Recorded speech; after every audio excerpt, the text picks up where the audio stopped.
Lebih 4,400 saman trafik dikeluarkan di seluruh Johor dalam 2 hari pertama pelaksanaan OP Christmas dan OP Ambang Tahun Baru. Ia membabitkan pelbagai kesalahan termasuk pengebuahsuaian kenderaan dan tiada nombor pendaftaran, lesen memandu serta pelindungan insurans.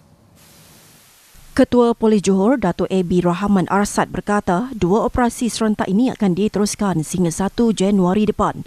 Seramai 1,681 pegawai dan anggota ditugaskan secara bergilir setiap hari. Kita lancarkan operasi ini, yang pertamanya kita nak menimbulkan satu perasaan selamatlah kepada mereka yang datang ke Johor.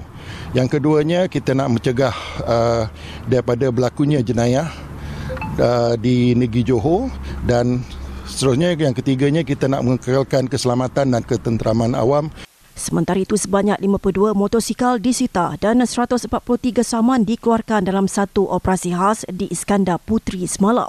Dalam operasi lebih 5 jam bermula 5 petang itu, Jabatan Alam Sekitar turut mengeluarkan 14 notis berkaitan bunyi bising, manakala Jabatan Pengangkutan Jalan JPJ mengeluarkan 32 saman atas pelbagai kesalahan, antaranya pengebuahsuaian kenderaan yang tidak mematuhi spesifikasi dibenarkan. Tambah Datuk A.B. Rahman, OP lancar akan dilaksanakan bermula hari ini hingga 1 Januari depan dalam usaha memastikan tiada kesesakan trafik yang teruk sepanjang tempoh perayaan hujung tahun.